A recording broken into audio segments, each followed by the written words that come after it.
오늘 우리가 함께 볼 말씀은 창세기 21장 1절에서 21절까지의 말씀입니다. 우리 함께 기도하고 그리고 말씀 보도록 하겠습니다. 말씀으로 이 땅에 오신 주님, 죄인인 우리를 예배의 자리로 불러주시니 감사합니다.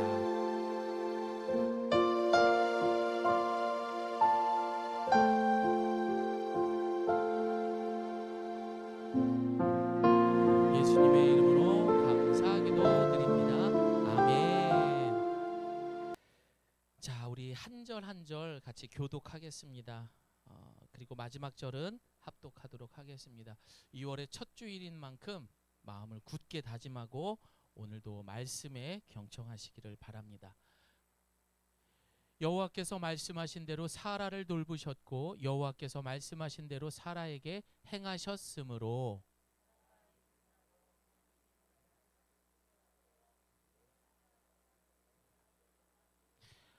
아브라함이 그에게 태어난 아들 곧 사라가 자기에게 낳은 아들을 이름하여 이삭이라 하였고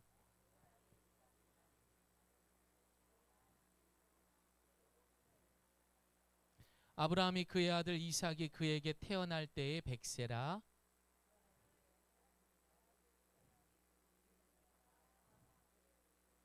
또 이르되 사라가 자식들을 젖먹이겠다고 누가 아브라함에게 말하였으리요 마는 아브라함의 노경에 내가 아들을 낳았도다 하니라.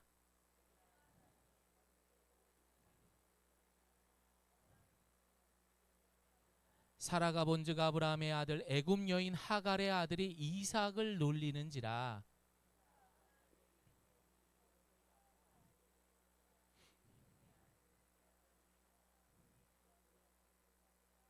아브라함이 그의 아들로 말미암아 그 일이 매우 근심이 되었더니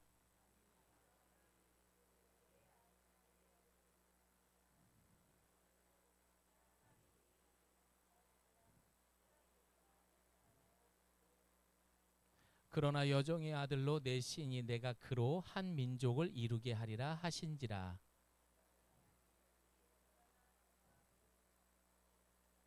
하갈의 어깨에 메어주고 그 아이를 데리고 가게 하니 가죽 부대의 물이 떨어진지라 그 자식을 관목 덤불 아래에 두고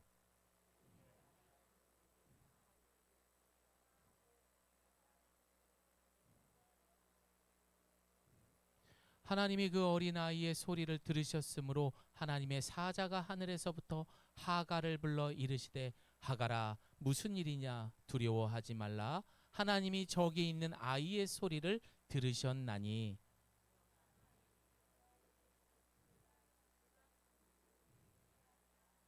하나님이 하갈의 눈을 밝히셨으므로 샘물을 보고 가서 가죽 부대에 물을 채워다가 그 아이에게 마시게 하였더라.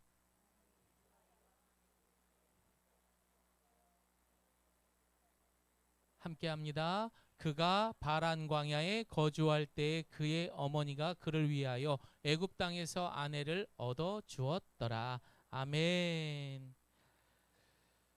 우리 옆에 분하고 인사하겠습니다. 새해 복 많이 받으세요. 네. 여러분 별 이상 없으시죠? 명절 잘 보내셨죠? 예, 좋습니다. 어쨌든 여러분 뭐 고향을 다녀오신 분들도 계시고 또 음식하느라 수고하신 분들도 계시고 여러모로 수고 많으셨습니다.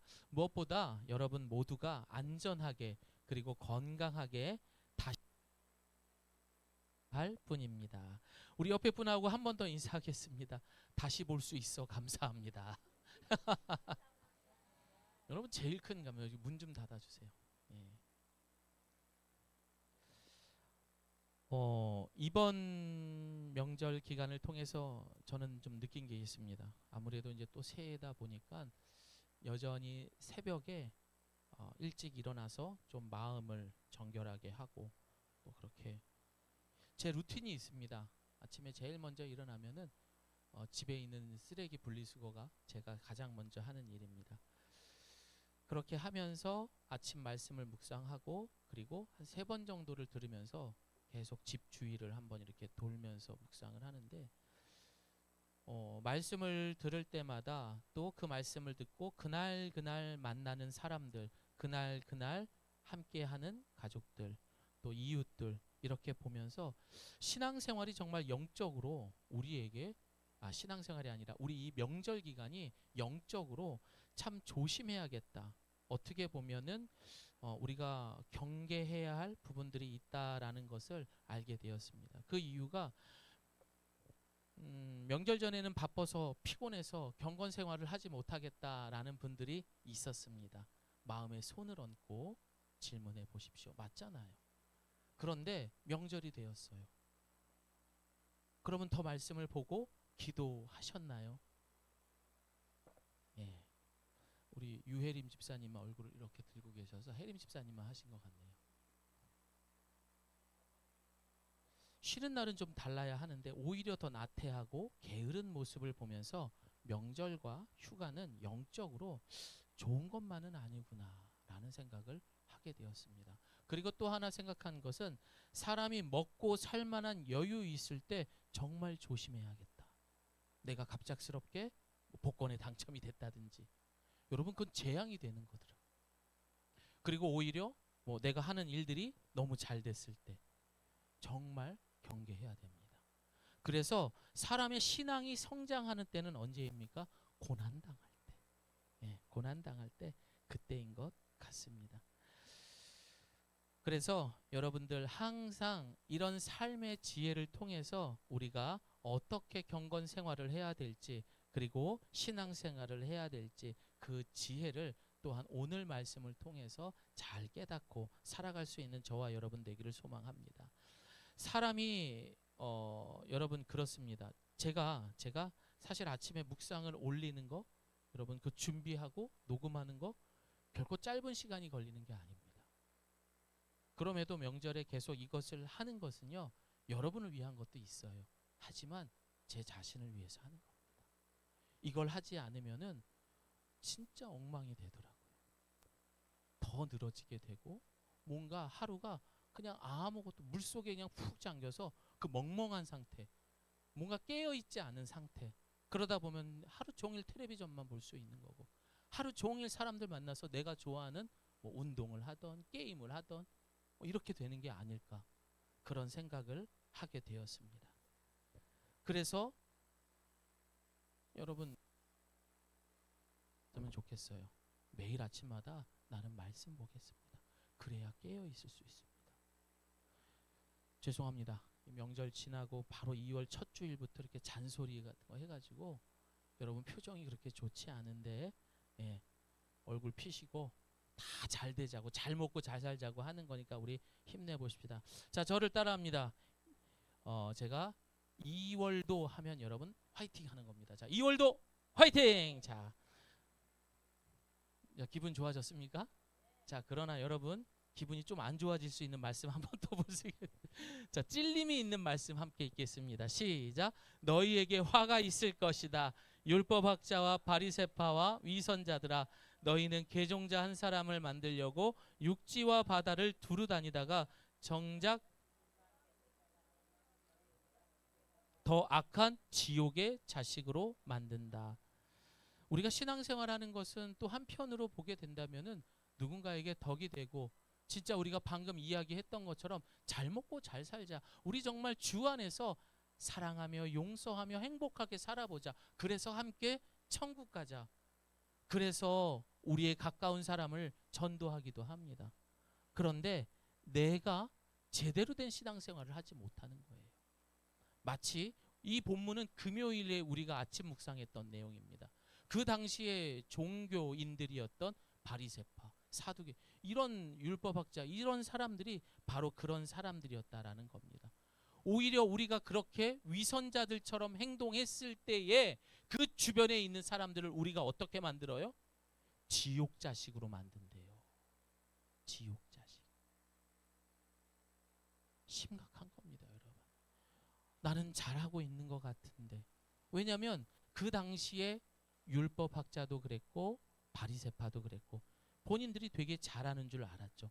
하지만 예수님은 그들을 향해 화 있을진저 하면서 꾸짖었습니다. 저주를 하셨던 거예요. 그래서 우리는 날마다 깨어 있어야 됩니다. 내가 되게 열심히 하는 것 같죠? 사실 목사인 저부터가 제대로 깨어 있지 않으면 제가 여러분을 지옥 자식 만들 수도 있는 거예요. 여러분 가정에 있는 부모님들이 깨어 있지 않으면 내 새끼들을 지옥 자식 만드는 거라고요. 죄송합니다. 2월 첫날부터 또 지옥 얘기하고 막 그래서 무거울 수 있지만 여러분 가지고 가야 됩니다. 제가 목회자로 진심으로 저와 함께하는 분들이 마지막 날 지옥 자식이 아닌 정말 끝까지 웃을 수 있는 저와 여러분 되기를 소망합니다. 마지막에 웃는 사람이 승자인 겁니다. 살다 보면 울 수도 있어요. 하지만 마지막 날 웃는 자, 그게 위너입니다.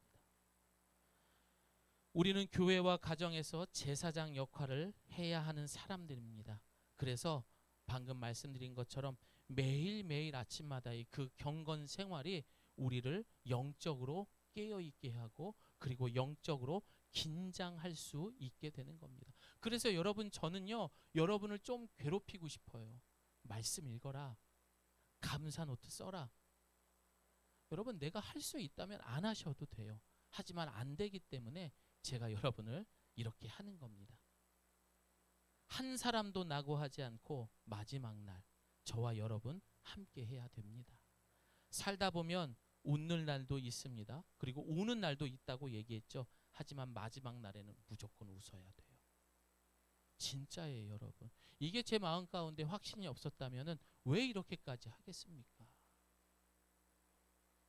즉 심판의 그날에는 새 언약이 되시는 예수 그리스도를 통하여 구원받아서 마지막에 웃을 수 있는 예가교회 성도님 되기를 축복합니다. 영국인으로 아프리카를 사랑했으면서 이 노예법과 그리고 무역, 이 노예 무역의 금지를 앞장서서 했던 사람이 있습니다. 누굽니까? 데이비드 리빙스턴이라는 사람이었습니다. 이 사람의 묘비를 보면 이렇게 적혀 있습니다. 그는 오늘 태어났다. 그 사람이 죽은 그 묘비에는 그는 오늘 태어났대요. 이 말은 뭐예요? 그 사람은 마지막에 웃는 자였던 거예요. 나는 부활을 확신한다. 나는 천국 백성이다. 라는 것을 확신했던 것입니다. 그렇게 전도 여행을 하면서 남긴 저서에는 이런 글이 있습니다. 당신이 오시기 전에는 우리가 어둠 가운데 살았는데 당신이 가신 후에는 우리는 빛 가운데 삽니다. 저를 따라해 보겠습니다. 우리는 빛의 자녀입니다. 그런 그가 이제 한 16년, 17년 동안의 아프리카 선교를 마치고 고국으로 돌아오고 기자회견을 하게 됩니다. 그리고 한 기자가 그에게 질문합니다. 아, 선교사님, 보시는 것처럼 저렇게 무서운 미지의 땅에서 어떻게 복음을 그렇게 전할 수 있었습니까? 그러자 이 선교사는 바로 요한복음 14장 18절 말씀을 그들에게 읽어주게 됩니다. 시작. 내가 너희를 고아와 같이 버려두지 아니하고 너희에게로 오리라. 야, 리빙스턴, 내가 너를 그냥 두지 않을 거야. 그 마음에 믿음이 있었던 거예요. 그리고 또 한 구절을 읽어주었습니다. 시작. 내가 너희에게 분부한 모든 것을 가르쳐 지키게 하라. 볼지어다 내가 세상 끝날까지 너희와 항상 함께 있으리라. 내가 사자를 만나도, 사실 그 당시에 아주 어떤 상황이 벌어질지 모르는 상황이었지만 그 속에서도 내가 너와 함께 한다라는 임마누엘 하나님에 대한 믿음이 있었던 것입니다. 그리고 그는 그 말씀을 굳게 믿었습니다라고 기자에게 말했다고 합니다. 여러분, 약속은요 손가락으로 하는 게 아닙니다. 이것은 믿음으로 하는 것입니다. 그래서 지난주 말씀처럼 그 믿음은 순종의 발걸음이 요구되는 것입니다. 우리 지난주 말씀 한 번 더 읽어볼까요? 시작. 여호와께서 아브라함에게 이르시되 너는 너의 고향과 친척과 아버지의 집을 떠나 내가 내게 보여줄 땅으로 가라. 내가 너로 큰 민족을 이루고 내게 복을 주어 내 이름을 창대하게 하리니 너는 복이 될지라. 그래서 지난주 말씀처럼 신앙생활의 첫 번째 뭐라고 했습니까? 순종이라고 말했습니다. 그래서 이 순종의 시작은 모든 나에게 익숙하고 악한 것들, 이런 모든 것들을 버려야 한다라고 말했습니다. 이 말을 아브라함에게 적용한다면은 본토 친척 아비집을 떠나는 것과 똑같은 거예요. 이게 쉽지 않죠, 여러분. 그러니까 여러분들이 내가 이제 신앙생활하면서 하나님 편에 살겠습니다라고 살아가는 거, 그거 되게 어려운 거예요. 본토 친척 아비집을 떠나는 것과 똑같은 것이기 때문입니다. 오늘날 우리 성도들에게는 우리의 구주가 되시는 예수님과 함께 과거의 내 자아는 완전히 십자가에 못 박고 완전히 죽는 것을 순종하기를 원하십니다. 그게 신앙생활의 시작인 거예요. 그래서 갈라디아서 2장 20절은 이렇게 말합니다. 시작. 내가 그리스도와 함께 십자가에 못 박혔나니 그런즉 이제는 내가 사는 것이 아니요 오직 내 안에 그리스도께서 사시는 것이라. 이제 내가 육체 가운데 사는 것은 나를 사랑하사 나를 위하여 자기 자신을 버리신 하나님의 아들을 믿는 믿음 안에서 사는 것이라. 아멘. 이렇게 하는 겁니다. 이번 명절은 저희 가정에 또 저희 두 아이가 아팠어요. 또 아파가지고 뭐 또 응급실 가고 약 처방 받아오는데 응급실에서 약을 받아오면 약이 막 한 보따리더라고요. 여러분 그 약을 애들이 먹을까요? 싫어하죠. 우리 둘째 같은 경우는 약을 막 뱉어버리더라고요. 그러나 아빠의 성품을 닮아서 순종적으로 약을 마지막엔 잘 먹더라고요. 참 아빠를 많이 닮은 것 같아요. 그런데 여러분, 만약에 이 아이들이 먹기 싫다고 해서 그 약을 먹지 않고 순종하지 않는다면 어떻게 될까요? 그래서 먹이지 않고 병원에 또 가게 됩니다. 얘네들이 지난번보다 더 안 좋아진 것 같은데요. 그러면서 더 독한 약을 지어주게 됩니다. 그런데 그 독한 약, 더 많은 약을 애들이 먹을까요? 안 먹죠. 안 먹죠, 여러분. 난리가 나는 거죠. 또 불순종하게 됩니다. 여러분 결국 어떻게 됩니까? 입원을 하게 되는 것이고 또 심지어 약을 먹으라 하는 부모님과도 사이가 안 좋아질 수도 있다라는 것입니다. 결국 병이 악화되면서 자칫 잘못하면 사망에 이를 수도 있는 것입니다.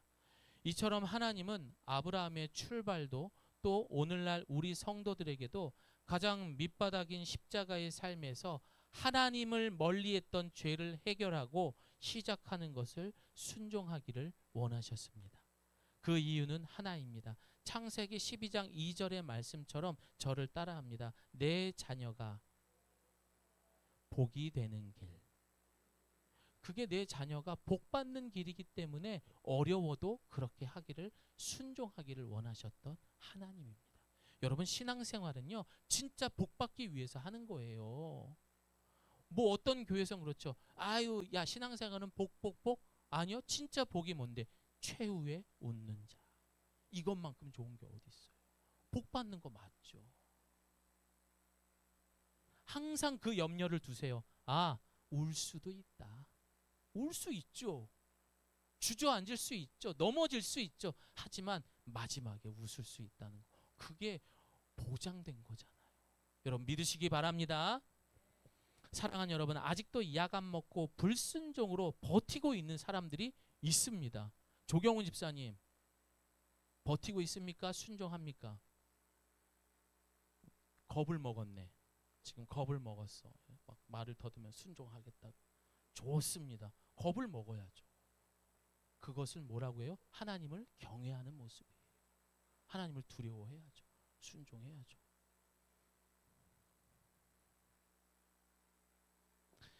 이런저런 핑계로 본토 친척 아비집을 떠나지 않고 하나님을 안다고만 하고 십자가에 죽지 않고 있는 사람 우리 중에 있지는 않습니까? 결국 이런 육신의 생각은요 순종하지 않으면은 결국 사망에 이르게 됩니다. 최후에 웃는 것이 아니라 우는 자가 될 것입니다. 오늘 본문의 아브라함과 사라는요 약속의 이삭을 25년, 뭐 길게는 30년 만에 이제 이삭을 받게 됩니다. 너무나 오랜 시간이 걸렸죠. 그런데 아빠의 나이가 몇 살이에요? 에, 100살이에요. 전 되게 위로를 받아요. 제가 생각을 해보니까 우리 예범이가 군대 이제 성인이 되는 20살에 제가 70살이더라고요. 그러니까 아유 어떻게 하나 막 이랬거든요. 근데 아브라함 보면서 아이고 이 집은 진짜 큰일 났네. 엄마 나이가 90살이에요. 그렇게 출산을 하는 상식적으로 말도 안 되는 이 약속을 이루어 주시는 분이 누구였습니까? 하나님이었던 거예요. 저를 따라합니다. 이거 잘 따라하셔야 돼요. 오직 하나님은 능치 못할 일이 없는 전능의 하나님입니다. 자, 또 한번 따라합니다. 최후에 웃게 하는 분은 오직 예수 그리스도뿐입니다. 아멘. 그러나 약속의 주체는 여호와 하나님이십니다. 그 언약을 맺고 그 언약을 성취하기까지 우리는 아무것도 아니었던 거예요. 내가 주체라고 생각했던 아브라함은 얼마나 많은 고초를 당했습니까? 하지만 결국 그 일을, 그 약속을 이루셨잖아요. 누가요? 우리 하나님이. 그래서 그가 받을 만한 때에, 아브라함이 받을 만한 때에 하나님은 철저한 뜻과 계획 속에 이루어 가시는 능치 못할 일이 없으신 하나님이십니다. 그래서 창세기 18장 14절은 이렇게 말합니다. 시작. 기한이 이를 때 내가 내게로 돌아오리니. 이 말했을 때 사라가 어떻게 했어요? 비웃었죠. 예, 비웃었잖아요. 참. 그러나 여기서 우리가 또 잊지 말아야 하는 것은요. 그 언약의 하나님은 그 언약을 이루기 위해서 구약의 성경에 보면은 막 홍해도 가르셨고 해와 달을 멈추기도 했습니다. 예수님 시대에는 안진뱅이가 일어나고 정말 병든 자가 고침을 받았죠. 귀신을 쫓아내시고 심지어 죽은 자가 살아나기도 했었습니다. 그 하나님이요 오늘 2월 한 달에도 우리와 함께 하시는 임마누엘의 하나님이라는 것도 믿으시기를 바랍니다. 우리 하나님은 가까이 계십니다. 그러니 멀리 계신 분처럼 나 혼자 고민하고 수고하지 말고 그 모든 것을 맡길 수 있는 저와 여러분 되기를 소망합니다. 사랑하는 여러분, 그래서 우리는 이번 2월 한 달 동안 창세기 21장 오늘 본문 6절 시작. 사라가 이르되 하나님이 나를 웃게 하시니 듣는 자가 다 나와 함께 웃으리로다. 그 비웃음을 진짜 웃음으로 바꾸어 주신 것입니다. 이제 우리가 그 놀라운 능력을 경험할 때입니다. 그리고 억지스럽고 영원하지 않는 웃음이 아니라 최후에 웃을 수 있는 그 영원한 웃음을 전할 수 있는 저와 여러분 되기를 소망합니다. 여러분만 웃지 마세요. 전하십시오. 그래서 마지막 날 함께 웃을 수 있는 전능자의 하나님을 끝까지 우리는 신뢰하는 것입니다. 그때 비로소 우리 교회와 가정 모두가 웃게 될 것입니다. 이제 이삭이 자라면서 젖을 떼고 아브라함이 너무나 행복했습니다. 그래서 큰 잔치를 베풀었다 본문은 말하는데 그 당시에는 이제 많은 유아들이 어렸을 때 사망하게 되죠. 그래서 어떻게 합니까? 돌잔치 같은 것들을 하게 된 것입니다. 그런데 자신보다 덩치도 큰 아마 한 13살, 14살 정도 차이가 나는 이 이스마엘이 이삭을 괴롭히는 모습을 보게 됩니다. 그러면 그 모습을 보고 있던 90세 할머니 사라도 열 받아야 안 받아요? 열 받죠. 어디 내 새끼를 건드려 하면서 그러면서 아브라함에게 이야기를 합니다. 저 애 그리고 저 애미까지 당장 내쫓아 버려요. 아주 꼴도 보기 싫으니까. 그렇게 된 거죠. 그런데 여기에서 이 이스마엘이 그 이삭을 괴롭히는 그 장면에 썼던 단어가 조롱하고 이런 것이 과거에 하갈이 아이를 낳지 못하는 사라를 향해서 행동했던 것과 똑같았어요. 그러니까 자식은 부모를 닮습니다. 그래서 내가 잘난 부모가 아니라면 우리 자식들이 예수님 닮을 수 있기를 소망합니다. 그게 최고인 것 같아요. 그렇게 되기를 바랍니다. 결국 그렇게 됐죠. 하지만 여러분, 아브라함과 이스마엘과 하갈이 보낸 시간이 있어요, 없어요? 있었죠. 그래도 내 씨였는데. 근데 하루아침에 걔네를 보내라고 하니 사라는 몰라도 아브라함의 마음은 어떨까요? 가슴이 아프죠. 미어지죠. 그 장면을 한번 그러면은 정말 드라마의 한 장면일 것 같아요. 하갈, 너 가야 돼 이제. 이스마엘, 미안하다. 아빠가 미안하다. 이제 넌 나가야 된다. 싫어요. 제가 왜 나가요? 할 수 있죠. 그런 가운데에 보내게 됩니다. 이런 비참한 모습이 어디서부터 시작되었습니까? 로마서 8장 6절은 정확히 말해줍니다. 저를 따라서 한번 읽어봅니다. 육신의 생각은 사망이요, 영의 생각은 생명과 평안이니라. 뭔가 자기 방법대로 해보려고 했던 아브라함은 결국 생명과 평안이 아니라 정말 죽을 만큼 괴로운 고난을 당하게 된 것입니다. 결국 필연한 이 가정은 가죽 부대에 물 한 방울 없는 그 광야에 떨어지게 됩니다. 그리고 창세기 21장 16절, 오늘 본문은 이렇게 말합니다. 시작.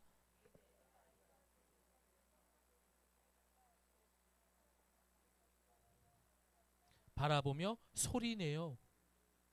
이 얼마나 비참한 모습입니까? 본처에게 쫓겨났고 자신의 아들과 함께 그 광야에 물 한 방울이 없어서 그 처량한 시세로 울고 있는 모습인 겁니다. 엉엉 울었을 겁니다. 그러나 하나님은 이 비참함 속에 그들의 우는 소리를 들으셨습니다. 여러분, 힘들면 어떻게 하지? 어떻게 하지? 걱정하지 말고 염려하지 말고 하나님 앞에 울 수 있기를 소망합니다. 여러분의 그 눈물과 그 울음소리를 들어주시는 하나님이 임마누엘의 하나님이십니다. 올 한 해 그래서 여러분들이 많은 간증이 있었으면 좋겠어요. 제가 이렇게 울었더니 하나님이 이렇게 응답하셨어요. 얼마나 멋지십니까? 비록 그들의 방법은 하나님의 방법은 아니었지만 하나님은 그런 아브라함의 시조차도 걷어주시고 그들에게 살 길을 인도해 주셨습니다.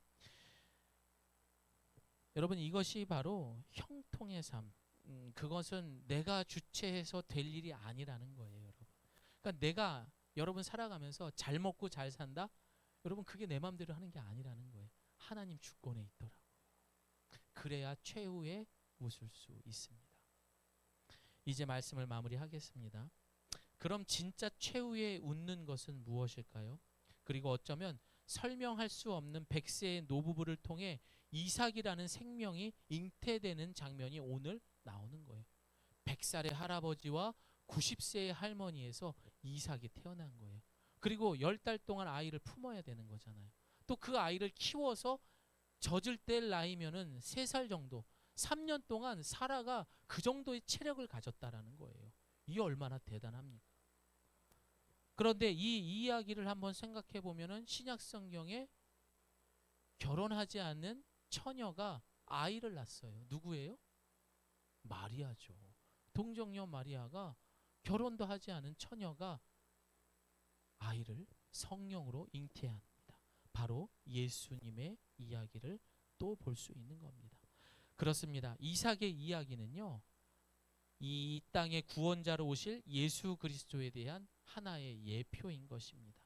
그래서 성경 전체를 통해서 드러내는 새 언약의 상징적인 장면을 나타내고 있는 겁니다. 그 내용을 사도 바울이 해석을 해주더라고요. 우리 갈라디아서 함께 보겠습니다. 시작. 아브라함에게 2 아들이 있었는데 한 사람은 여종에게서 낳고 다른 한 사람은 자유가 있는 본처에게서 낳았다고 기록되어 있습니다. 여종에게서 난 사람은 육체를 따라 낳고 자유가 있는 본처에게서 난 사람은 약속으로 인해 낳습니다. 이것은 비유로 말한 것인데 이 여자들은 2 언약을 나타냅니다. 하나는 시내 산에서 비롯된 것으로 종 노릇할 아들을 낳은 사람 곧 하갈입니다. 이 하갈은 아라비아에 있는 시내 산을 뜻하는 것으로 지금의 예루살렘에 해당합니다. 이는 예루살렘이 자기 자녀들에게 함께 종 노릇하기 때문입니다. 그러나 위에 있는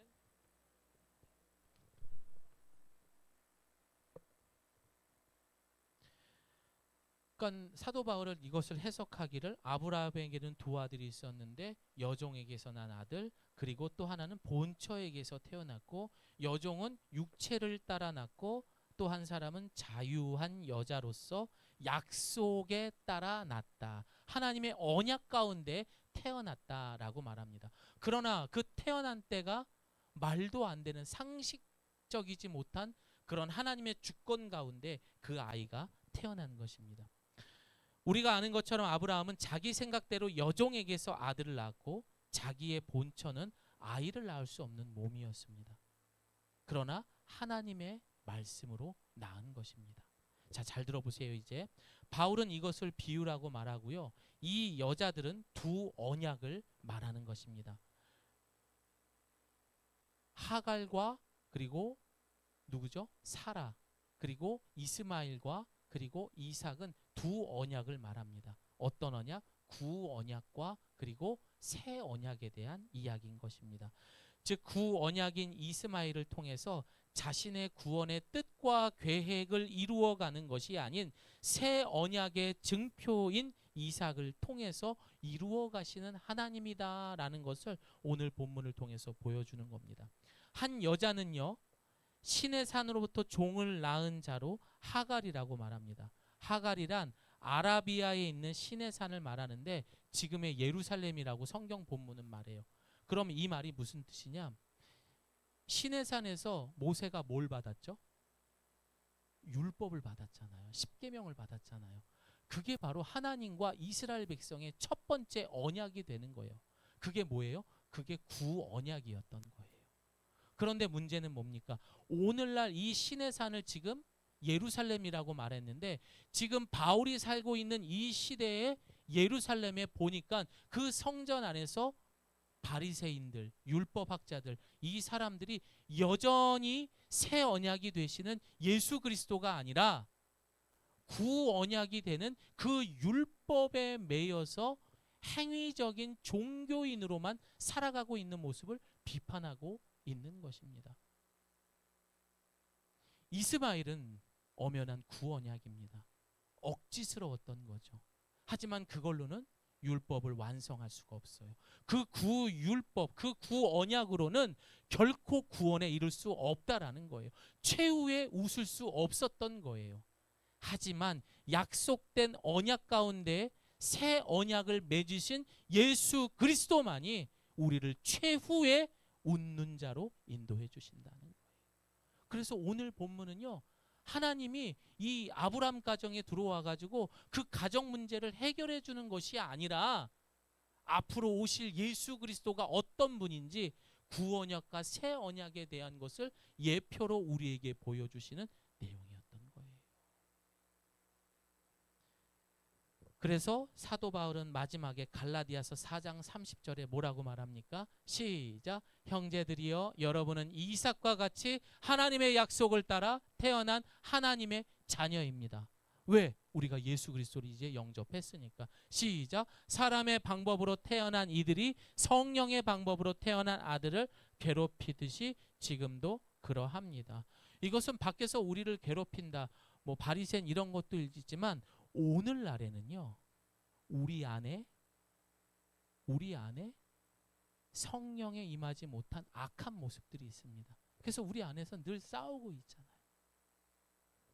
그래서 우리를 괴롭히고 있잖아요.